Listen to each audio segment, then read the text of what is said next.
Une première manifestation pour Israël. Quel est le sens profond de cette manifestation à Paris aujourd'hui?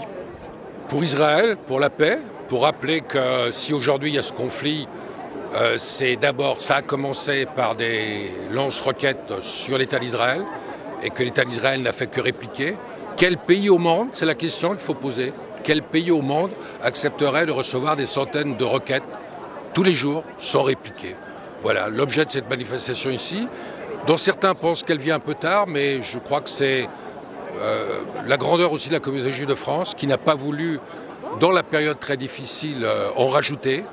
Et donc aujourd'hui, c'est une manifestation de paix, de solidarité. Et c'est important que les Juifs de France, mais pas seulement les Juifs de France, parce qu'il n'y a pas que des Juifs ici aujourd'hui, fort heureusement, eh bien manifestent aussi pour réclamer que la vérité soit dite. On parle beaucoup, dans les médias notamment, de nombreuses victimes civiles palestiniennes. C'est un fait. Quelle est votre position sur ce sujet? Je condamne naturellement qu'on ne peut que condamner quand il y a un bombardement sur une école, sur l'hôpital, mais je condamne aussi, c'est ça pour établir la vérité, que les lance-roquettes soient dans les hôpitaux, que les lance-roquettes soient dans les écoles, que les lance-roquettes soient dans les endroits où il y a une forte population. Donc voilà, et l'État d'Israël, dont je ne partage pas tous les points de vue du gouvernement, mais prévient les populations. Donc la responsabilité, naturellement que je condamne cela, mais la responsabilité première vient aussi au Hamas. Et d'ailleurs, je pense que les journalistes peuvent aussi remarquer que le monde arabe, dans sa très grande majorité, ne dit rien. Et qu'en Cisjordanie aussi, on ne dit rien. Donc c'est pas une guerre contre les Palestiniens, c'est une guerre contre le terrorisme et c'est une guerre contre le Hamas. C'est ça qu'il faut dire. Et c'est ça que j'aimerais que les médias disent aussi. Ici, c'est pas une manifestation contre les Palestiniens. Moi, j'étais encore en Palestine il y a 3 mois, en Israël, en Palestine, et je sais que des deux côtés, il y a des gens qui veulent la paix, et il faut contribuer à la paix. Donc cette manifestation aussi, aujourd'hui, d'ailleurs, vous voyez aucune pancarte, aucun slogan contre les Palestiniens. Contre le Hamas, contre le terrorisme, oui. Ce conflit semble s'inscrire dans la durée, selon Benjamin Netanyahou. C'est la bonne solution pour supprimer le Hamas, selon vous? Écoutez, je ne peux pas me prononcer personnellement ici en France, tranquillement, au chaud, à Paris, sur ce que vivent les populations dans cette région du monde. Je n'ai pas pour habitude de m'interférer dans la politique israélienne, dans n'importe quelle autre politique. Je pense que, et je veux dire, Netanyahou, c'est pas mon bord politique, mais je n'ai pas à juger de ce que fait de la politique qui est menée aujourd'hui. Autre chose, on parle beaucoup depuis quelques heures de la dissolution de la LDJ. Qu'est-ce que vous en pensez? Je pense que c'est un faux problème. Le président Kuckerman a eu les mots importants sur la LDJ. Nous n'avons rien de commun. La communauté juive de France n'a rien de commun avec la LDJ. Il faut la dissoudre? Mais écoutez, ça c'est au pouvoir public, c'est au ministère de l'Intérieur. Si elle commet des exactions, elle n'est pas au-dessus des lois. Il y a des lois en France. Et les lois s'appliquent à tout le monde. Si, comme cela a été le cas de la part de la LDJ, il y a des exactions, et il y a des membres de la LDJ qui ont été condamnés déjà à de la prison ferme. Si ils continuent à faire cela, et si le ministère de l'Intérieur considère que c'est contraire à la loi, eh bien le ministère de l'Intérieur prendra ses responsabilités. Mais je vous supplie que la presse arrête aujourd'hui de ronger un nouvel os qui est la LDJ. La LDJ ne représente pas la communauté juive de France. C'est quelques dizaines de personnes. Et d'ailleurs, elles ne sont pas organisatrices de cette manifestation. Enfin, espérez-vous, question très personnelle, une paix rapide en Israël et sur le territoire palestinien? Mais naturellement, j'espère une paix rapide, la plus rapide possible. Je pense que la solution, tout le monde la connaît. C'est 2 États qui vivent côte à côte. Et non pas un État qui veut en détruire un autre. Voilà la solution. Pourquoi ça ne se fait pas 2 États? Pourquoi depuis 67 on n'arrive pas à faire un... Est-ce que vous avez une petite idée là-dessus?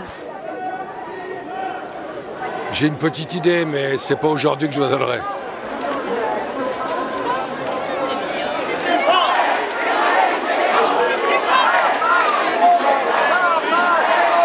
Vous venez manifester pour Israël, au peuple israélien.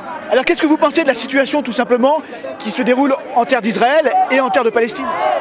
Je pense simplement que cette guerre n'a jamais été voulue par Israël. C'est une guerre qui lui a été imposée imposée par des terroristes, par des gens du Hamas qui maltraitent sa propre population, la laisse dans la misère la plus totale, que tout l'argent envoyé par tous les Européens et tous les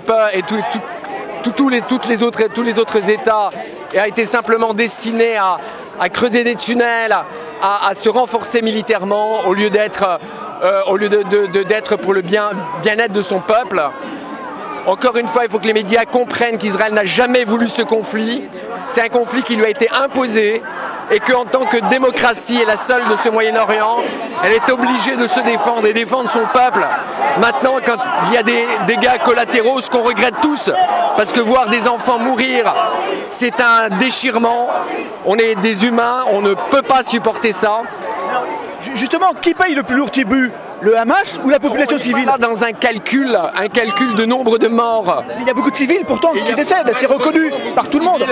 Malgré le fait qu'Israël, comme les médias le disent peu, fait très attention. Il faut voir que c'est un territoire extrêmement exigu et que lorsque les Hamas se cachent derrière les écoles, que quand l'UNRWA découvre à 3 reprises que dans des écoles, ils ont trouvé des missiles, des missiles dans ces écoles-là, alors voilà, c'est un fait et il faut que les médias le disent.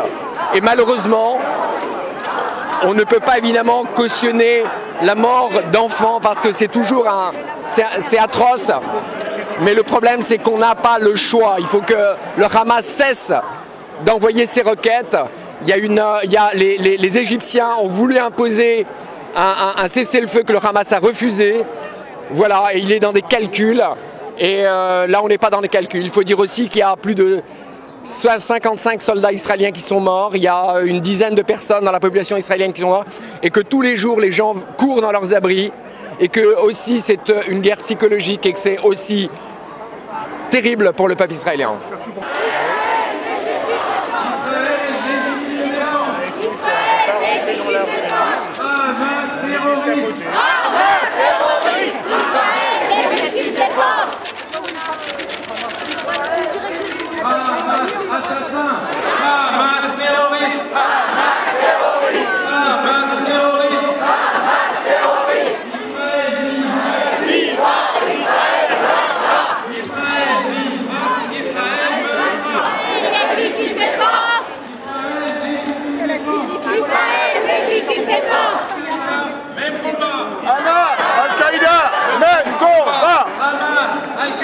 Israël vivra, Israël vaincra, Israël vivra, Israël vaincra.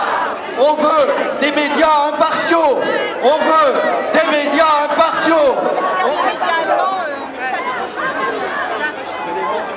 Les standards sont grands élevés, les standards sont grands élevés.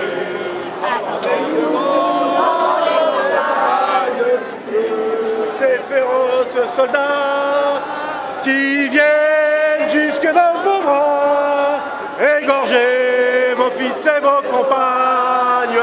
Aux armes, citoyens, formez vos bataillons, marchons, marchons, cassons le mur, abreuve nos sillons.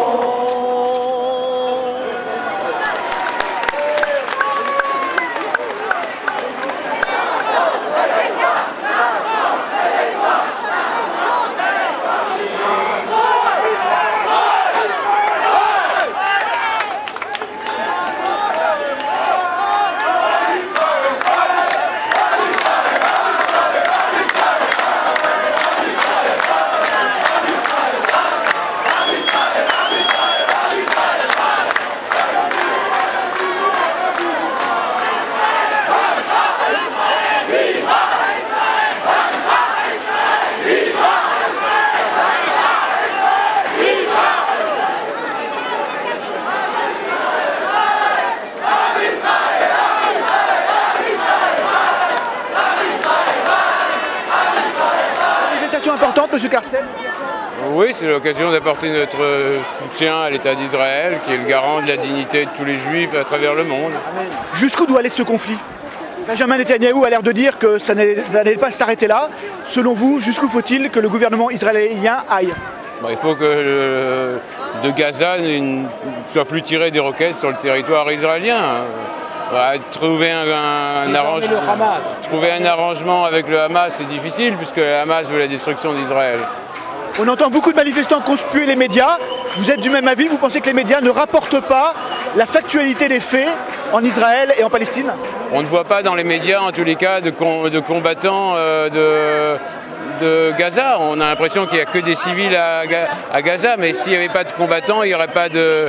Et s'il n'y avait pas de launch, de tireurs de roquettes, il n'y aurait pas de conflit.